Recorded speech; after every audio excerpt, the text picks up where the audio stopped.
HR leaders, what's on your mind these days? Is it AI? Is it the economy? The talent market? Remote work? Retention? DEI? Pay transparency? New laws? Our 2024 Workplace Trends Report outlines how HR leaders are thinking about these challenges and what they believe will help their organizations overcome them. Want to find out what they said? Head on over to peoplemanagingpeople.com/Workplace Trends 2024 and download the report to find out. In terms of leadership and becoming a daring leader, I think having the internal awareness, being aware that this is a trigger for you, and then being able to, in the moment, regulate yourself emotionally, which is either ask for time or is practicing mindfulness techniques. And you can do it even when you're face to face with someone.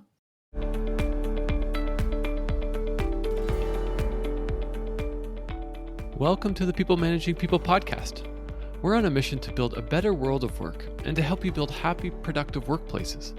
I'm your host, Tim Reitzma, and today on our show, I have the pleasure of being joined by Megan Warren, a resilience coach helping clients find their confidence to develop a healthy work-life balance by learning how to lead from within. Now, question for you, have you ever just lost it at work? I mean, just lost it? Or showed up completely flat out of energy? Well, I know I have, and unfortunately to both of those questions.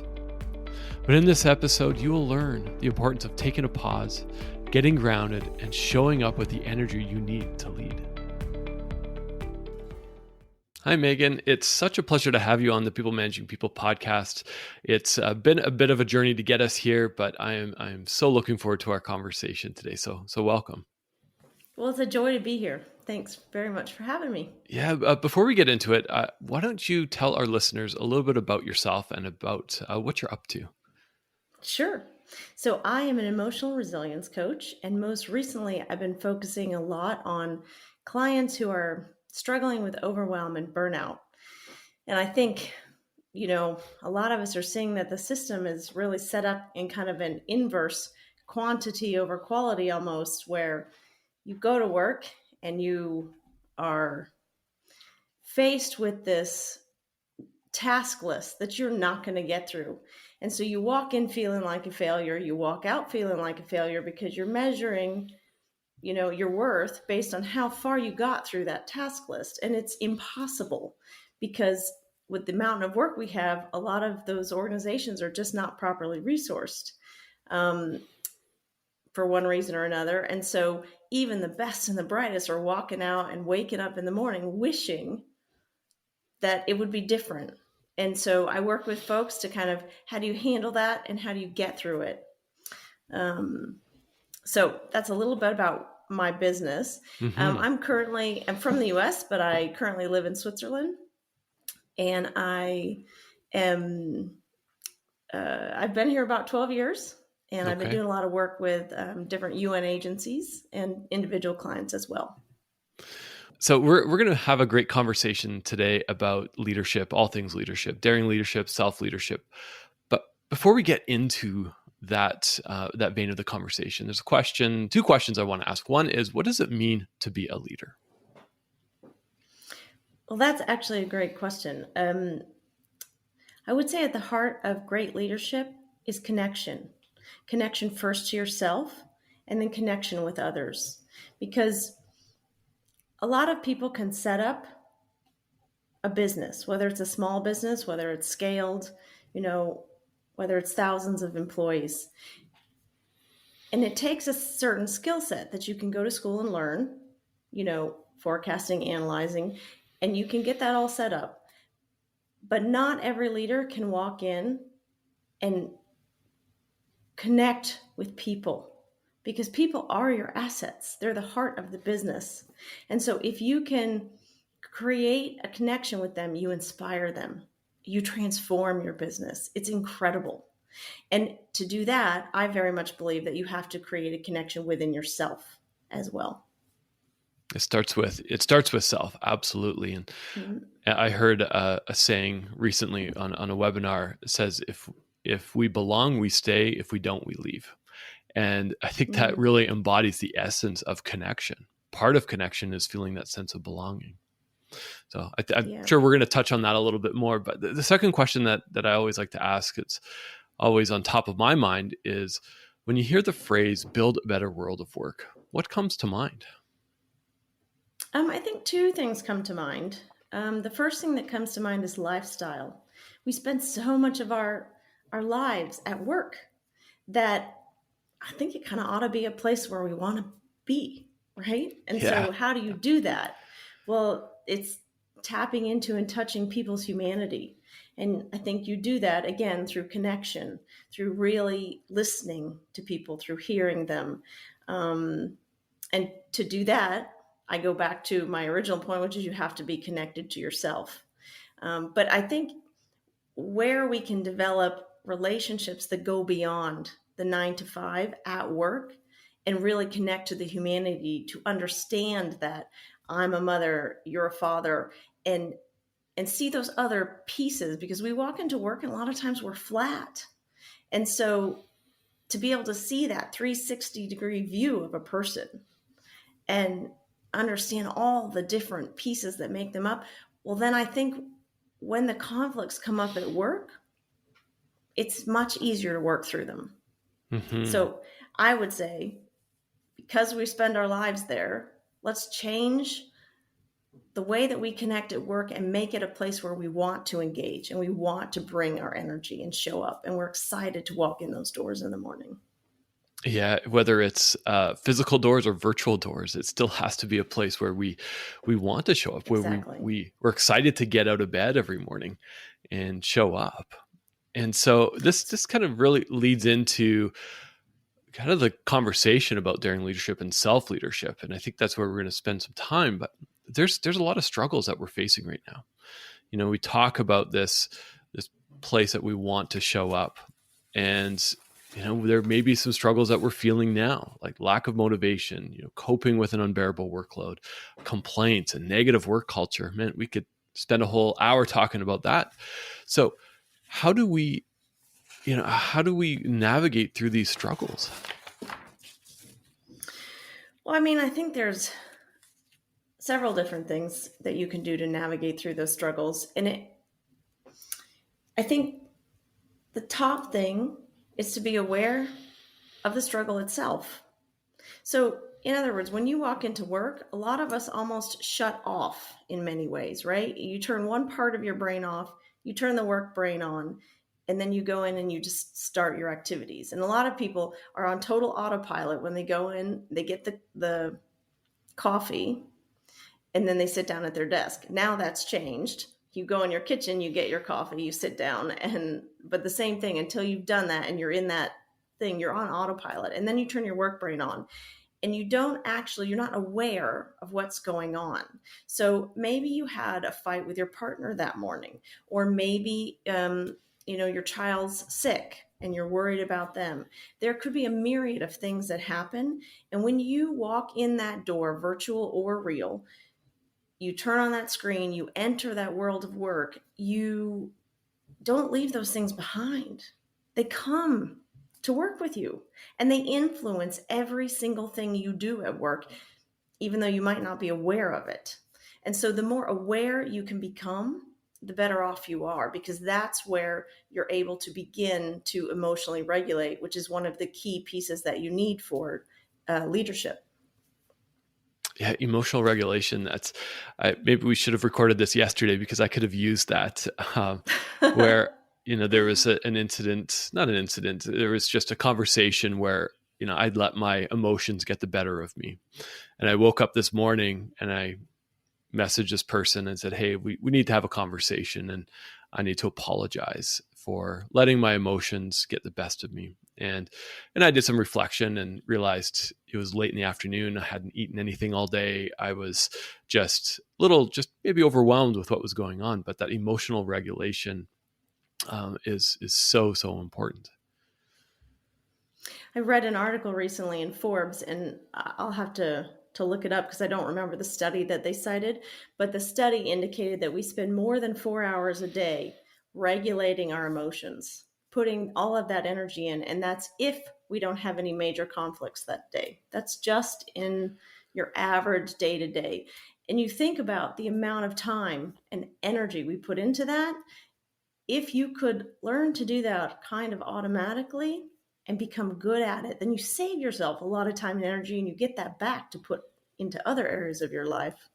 Yeah. But it really is amazing that if you are aware of what's going on, it gives you the power to then shift and change how you're showing up. So if you were aware, in the interaction that you just had, that something was going on, and you simply could have said, I need a pause. I need to walk away for a minute, or this is hitting me wrong. It's hitting me wrong because of X. Mm-hmm. You're aware of what's happening. Then you can reposition yourself and say, I'm going to get a different outcome.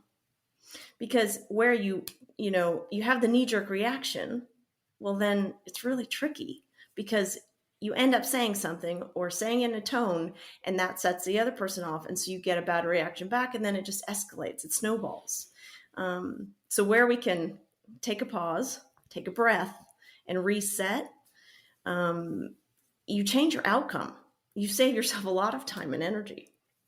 It's worth doing.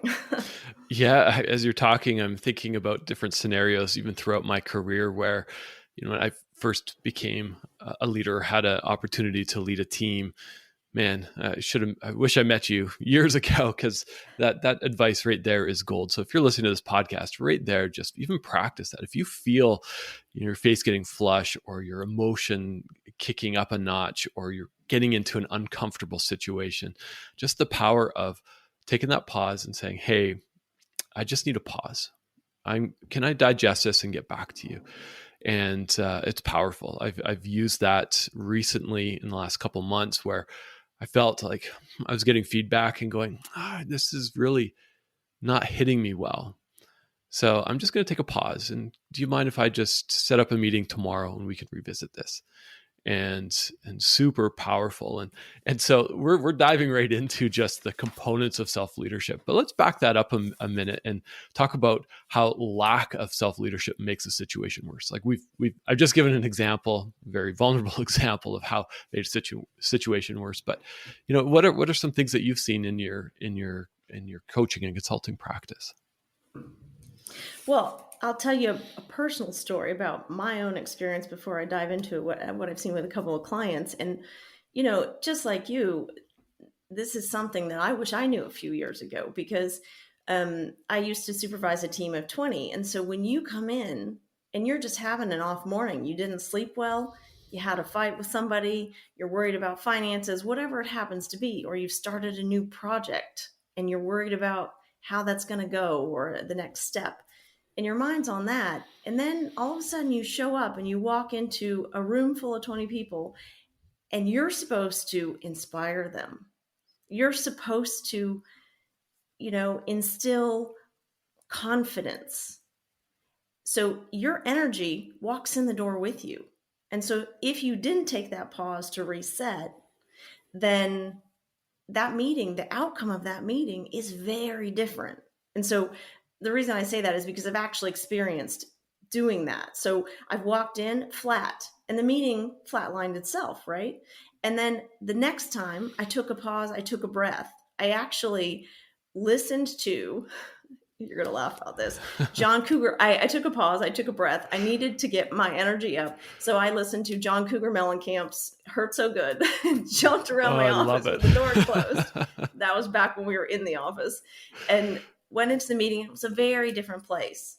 And I think today folks are doing the same thing, because, you're in your home office, right? But you've got 20 people online. They're all looking at you. And the onus is on you to you have to up your energy, up your game, to create that same sense of collaboration, camaraderie, the inspiration, the excitement. You have to bring that double time online that you do in the actual office. So where you can take that pause, take a breath, let go, release. And that's actually a later stage in this process. And so we'll talk about that in a minute, but it really is an incredible gift, not only to people that you work with and staff, but to yourself, because the outcome, the ideas generated in a meeting where people feel excited is going to be very different than when people feel flat and bored and they just want to get out of there. It's the same thing. Even if, for example, I had a client who was negotiating a package at work and was felt very defensive about it. And the organization itself had a lot of this culture of needing to prove your worth. And so it wasn't a culture of trust and we think you're doing your best and inspiration. It was very much you demonstrated every step. And so when you're asking for a title change or a raise, it's very, in this particular organization, it was tricky. And so he was very nervous about that. And we talked about some of the assumptions that he would make to get himself into this space. And so we talked about right before he went in, he could take a pause. He could take a breath. He could reduce his nervousness before going in. And just that would put him in a different energy to make the ask. Yeah. So pausing is huge. Taking that pause. Yeah. And there's so many different examples of how the lack of self-leadership can make a situation worse. But maybe we can just take a second, define what self-leadership is. So we've talked about what leadership is, but what is self-leadership? So I need to lead myself. And as you're talking, I'm just keep playing over scenarios of going, yes, I need to take a pause. And yes, as a leader, I need to bring energy in. And how can I do that? And how to make sure that I can regulate my energy throughout the day. And so, but what does self-leadership mean to you? So I think at the heart of it, self-leadership it's self-management. It is understanding from the beginning of kind of basic observance and awareness through the stages of being able to emotionally regulate yourself and shift how you show up, to being able to do that with others. That would be the third and final stage, and it's the hardest one, I think, to do. To be able to read other people in the same way that you read yourself, to be aware of them, to be able to shift them or entrain them higher as well. But that first piece, it's at the heart of it, it's interoception. So let me put it this way. You know the movie Spider-Man? Mm-hmm. A lot of people talk about his spidey senses. Well, and he's hyper aware and hyper alert. So you basically want to have your interosense, let's call it, your interosense for yourself. You want to understand what your sensations mean. So the fact that your heart's beating fast, the fact that you're sweating a little bit, the fact that, you find your shoulders tensing up, you notice those things about yourself. In the most basic sense, it's literally just an awareness of what's going on inside your body and what that means for you. It also means kind of what story you're putting on those interpretations.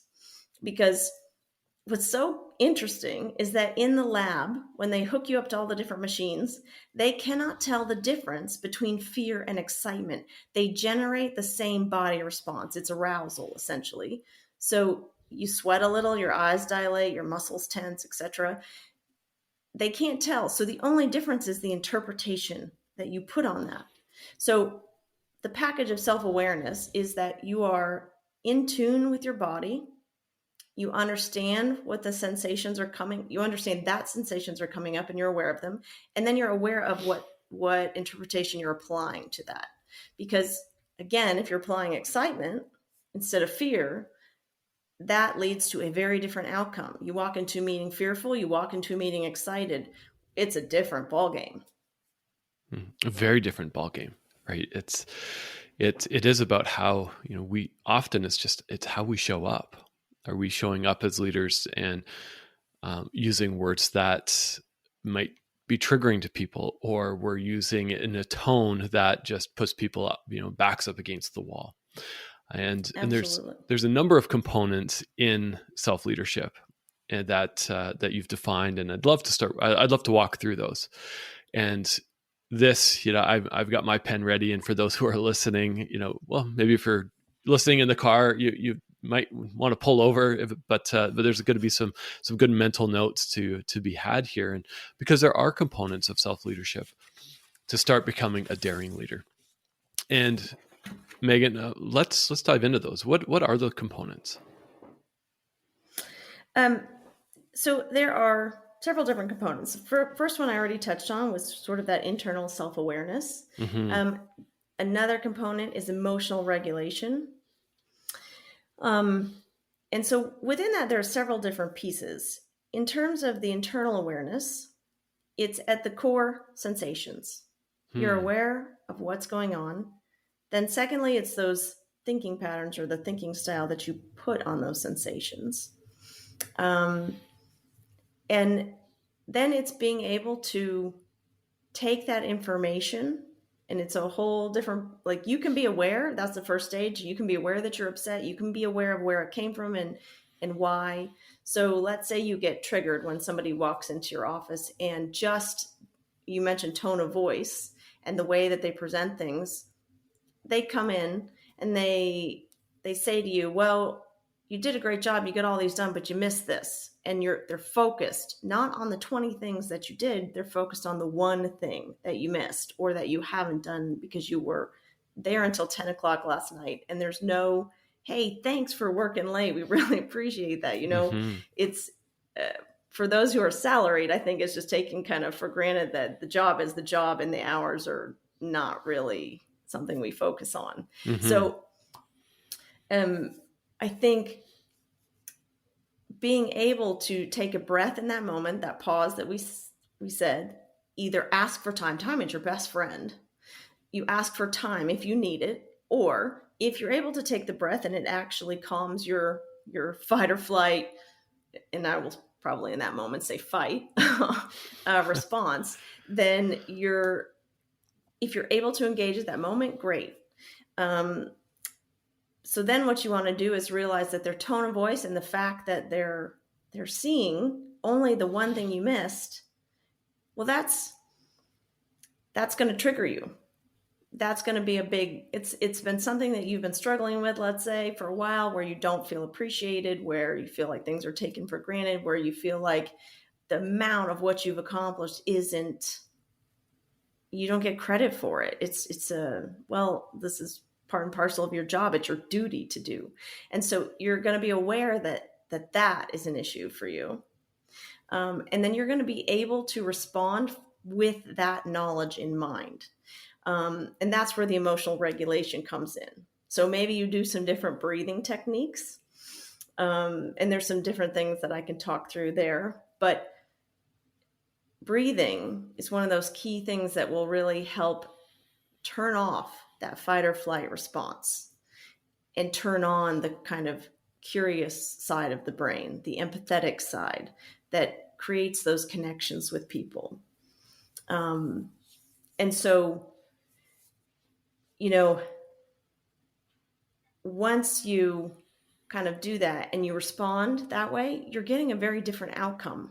You can say, hey, you've come in here and you're telling me all this stuff, and I really appreciate that you've spotted that.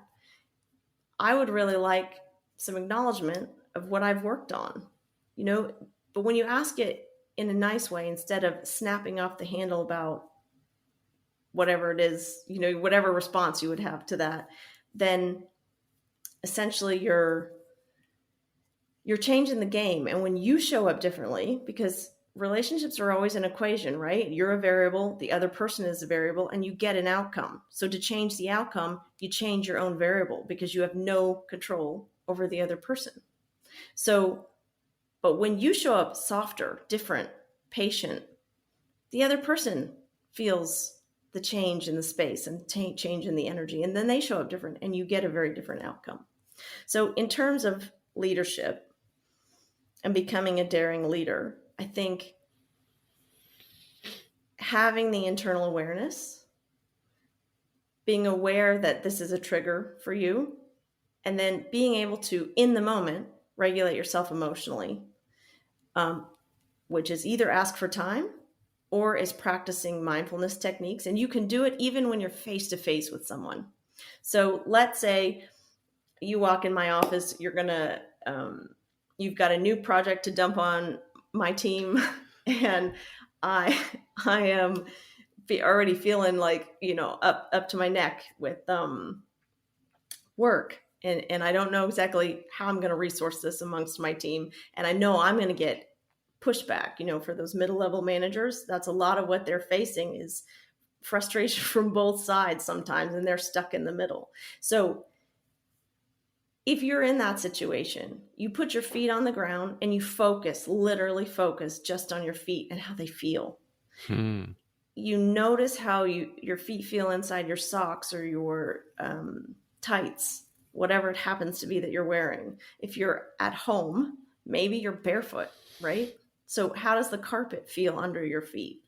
And you focus both on how your feet are pushing into the surface of the floor, but also how the floor is pushing back up against your foot.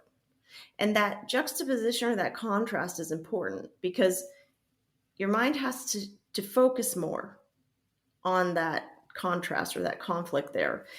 And so it takes you out just for that minute, that 2 minutes. That's all you need to help yourself reset in that moment. And that is the first piece of emotional regulation. So it is I will say it's an ongoing journey.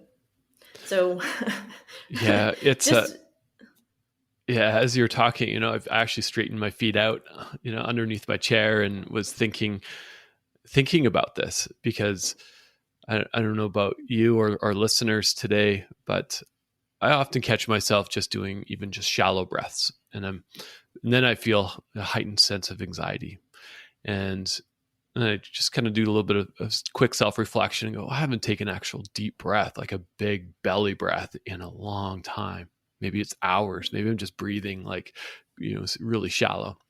And even that, just that taking that deep breath, taking that pause, like you said, time is our friend, and using that as an opportunity to self-regulate, to reset, to check in with yourself. You don't need 2 hours to check in. Maybe you do, but often I think people we've come across or people I've come across, it's just that 30 seconds, couple minutes, just that quick reset, and decide, okay, do I have the mental capacity, the energy to engage in this conversation right now, or do we need to take a pause? And as you said, you gave the example about somebody who's fixating on that feedback or that maybe that one thing that didn't get done, and you said, well, I'd like to acknowledge the 20 things that I did get done. That just made me, put my shoulders up and went, oh, I don't know about that. And so how do you coach somebody through that? I know we're picking on that one piece, but I'm sure that this resonates with so many people listening. Is we have these giant task lists. They're overwhelming, and we're working our way through it.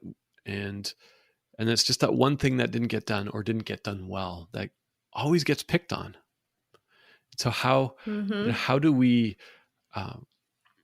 how can we practice this within our teams? Even as me as a leader, I'm like, oh, do I do that with my team? Or what are some ways that you've coached people through this? Okay, so I'm going to take this question from a couple of different viewpoints. Sure. So from, let's say, a team viewpoint, from a middle management, and from an executive management viewpoint.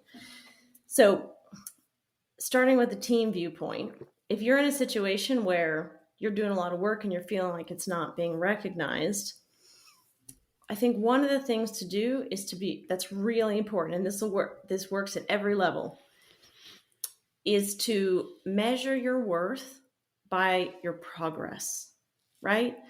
Don't measure your worth by your to-do list, by your task list.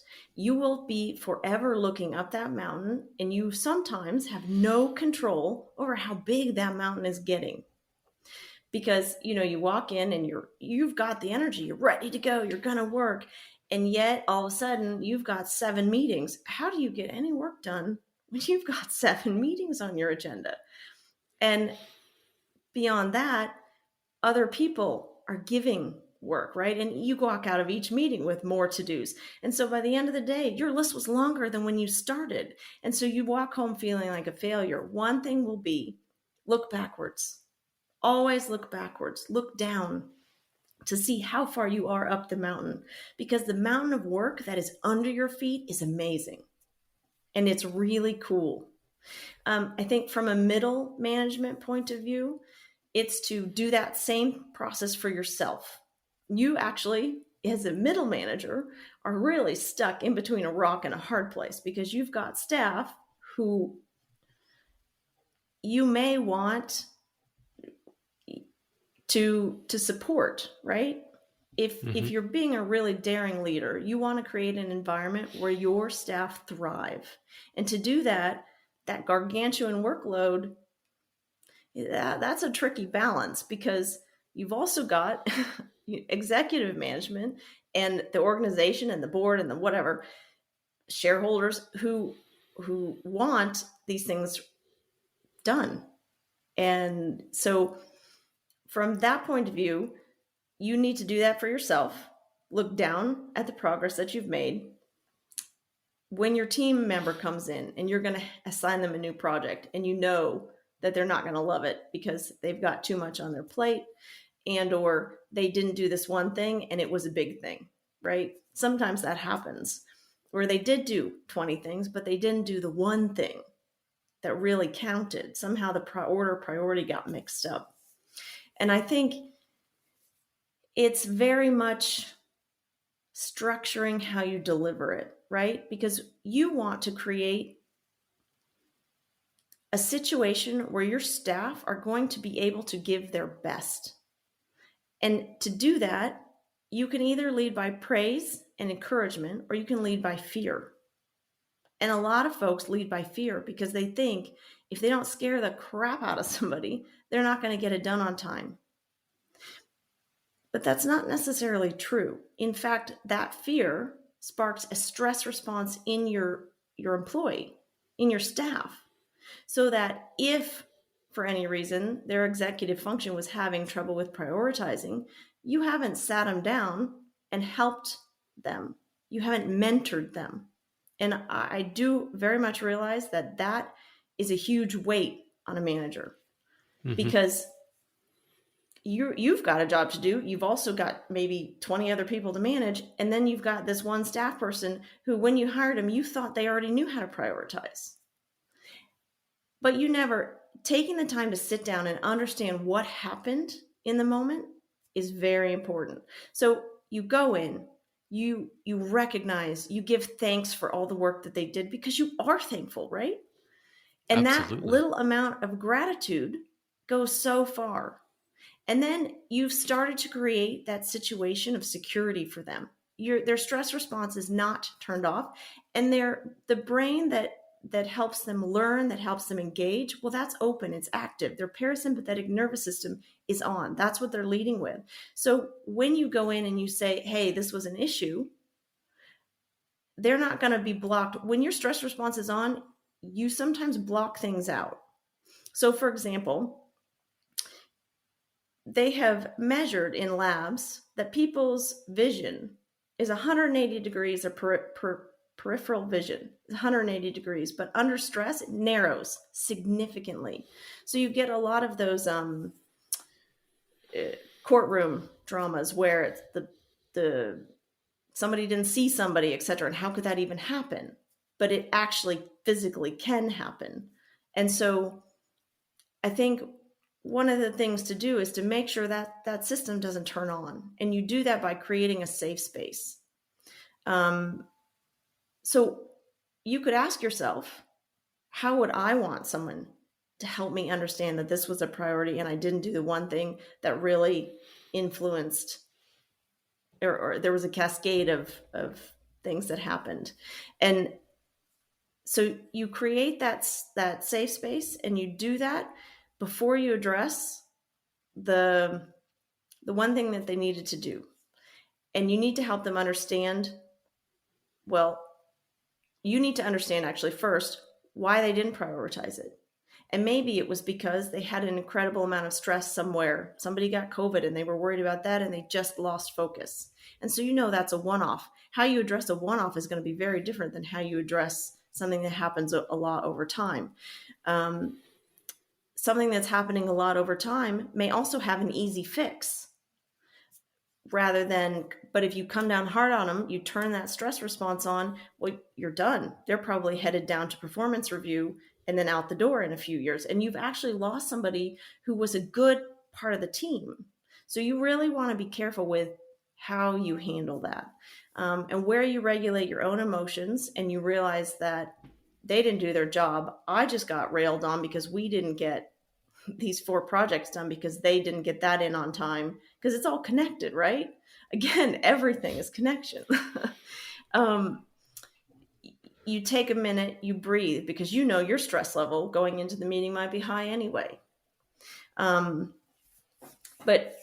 I can't underestimate in that looking at your progress for yourself, looking at their progress and giving gratitude for that sets a very different stage for this discussion than, the fear and the non-recognition. And it creates a space where your staff will thrive. In terms of executive leadership, you're looking down the chain and you've got, that's the top-down view can be the scariest, I think, because you realize how things are connected and they're so fragile, right? And each piece is interdependent on another. And if one piece isn't working, the whole house of cards kind of tumbles. And so I think, again, leading by inspiration is the way to go. And how do you do that? Mm-hmm. You walking in, you don't lead by fear, but to do that, you've got to get right with yourself. You have to understand that your reaction right now is so big, you don't want to address this. You might flag it with your employee and say, this was a major issue. I can't discuss this right now because I need a moment. You ask for time. Time is your best friend. And I guarantee your employee, who, if you're a middle manager and you're asking for it, your staff might be rolling their eyes as they walk out the door. She's asking for time again. He always needs a pause before he talks to me. What's that about? But time is also their best friend, because they are very much going to appreciate your reaction after you've had the pause versus your reaction before. So the same thing with executive leadership. You walk in, whether you're addressing a group or whether you're addressing a single employee, you get right with yourself. You realize that actually you care so much about this organization. You want to see it excel. You've got plans, and if this isn't working, that you're not going to be able to get the company to that next stage that it needs to be on time, in the time to, do the thing. And so essentially that fear, it makes your response, your reaction to this balloon. And that fear is not productive. That fear doesn't help anyone. And so it's taking a deep breath, and it's managing the fear. Before you walk into that meeting, and I don't think it's asking to accept justifications. I don't think it's asking to accept excuses or to change the outcome that you need. It's just changing how you work with your staff, because you'll get a very different outcome if you go in using empathy, the active listening, the connecting with them and their humanity to create a culture where people thrive. And man, when you do that, you build loyalty like nothing else. You don't have the revolving door. Staff turnover reduces. It's really an incredible gift if you can do that. So learning to lead from within can have an impact on your bottom line. Fundamentally, thanks for sharing so much wisdom. I've taken myself a lot of notes that I need to go back and reflect on, but it does tie right back to one of my first questions, is building a better world of work. And we think of that often here's an external thing that we need to be doing. But to build a better world of work, let's just turn the magnifying glass on ourselves. How are we leading? Like you said, creating a place where people can thrive. And that might mean different things to different industries and companies. But ultimately, when I think of a place that I can thrive, it's a place where I'm not afraid to bring my whole self, where I'm not afraid to say, you know what, I've done my emotional regulation, but I'm still feeling low. So maybe we should cancel this meeting today. Or asking for that little bit of time, or asking for that feedback, or asking for that recognition where it's needed. Yeah, because if we're leading from that place of fear, it just has such a detrimental impact on our organizations. So as a daring leader, maybe you're being led by somebody who is leading with fear. That doesn't mean that you need to lead with fear. So it's these micro changes that can cause these macro changes. So if you're being led with fear, I encourage you to counter that. Lead with love and see what happens. And so, yeah. And when you lead with love, you create that space where they can then respond with love. So you get a different outcome, even if they're still full of fear. Yeah. Even if that's the shoulders are up, the back is against the wall, or your chair, wherever, if you're in person or virtual, but leading from a different place will have a different outcome. Simple as that. If you want to lead from a place of fear, your outcome is going to be, I'm only going to give you as minimal time as possible, and that's it. If you're going to lead from a place of love, it's, yeah, I'm still going to give you the certain amount of time that I have in my day to allot to work, but I'm going to show up. I'm going to give it my all. And I'm going to look back and say, wow, I'm proud of what I did today. So it's being able to celebrate that. And I love that internal self-awareness. It's so important. And as daring leaders, as leaders, as self-leaders, leading ourselves, we have to start there. We have to take that introspective look. We have to look at, how am I showing up today? And I think one thing I would recommend is, when you're thinking, how well do I lead? How well do I check in with myself? How well do I regulate my emotions and respond rather than react? I think the one thing I would say is, give yourself grace, because nobody's perfect. And I know an awful lot of top executives are overachievers. That's how they got to where they are. But they get stuck in that perfectionism, and it's a process addiction, right? And so you transmit that to your staff. So you transmit whatever you have actually to your staff. So where you're giving yourself grace, they'll give themselves grace. And that creates, I think, a culture where they feel like it's okay to make a mistake. And then they'll throw their big ideas out there. And maybe one of those ideas is big and it goes viral and it's huge. But if you've got a culture of fear, well, then it stays small. They don't throw it out there, and you never get to capitalize on that. Yeah, it's when we look at the teams that we have the privilege of leading or being part of, there's so many great ideas that are just being, kind of squashed down because of fear, because of, that being afraid to speak up and saying, hey, well, what if we try to go left or right or up or down, whatever that direction is. And it starts, from that culture of leadership. So ask yourself this question, whoever's listening, whether you're leading a team or maybe leading at work or sports or whatever it is, but how well do you lead? What is that leadership style? Are you coming from that place of fear, that place of love? Are you coming from that place of grace and trust? Or are you coming from a place of 3 strikes, you're out? And it's an important self-reflection. So as we look to wrap up, Megan, as somebody who is listening to this, what is one thing that they can do today to start with on how to become a daring leader? So I would say, check in with yourself. Check in with yourself once today and just see what you sense about yourself. Are you tense? Are your shoulders up? If so, why?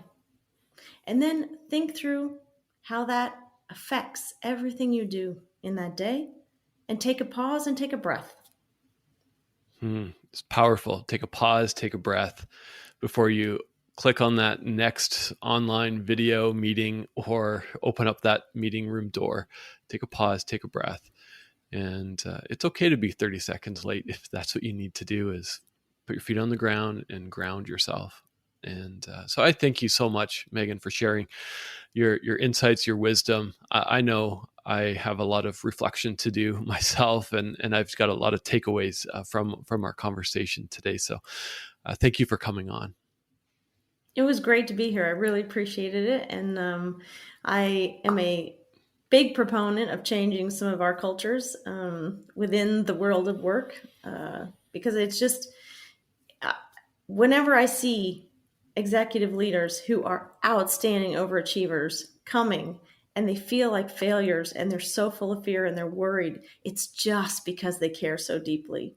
So where we can get them, their staff, and the whole organization understanding that they care so deeply and they're working so hard because they're loyal and dedicated, that's a different space. Thanks for that, Megan. And for those who are listening, we'll include how to get a hold of Megan in the show notes and also on our social media.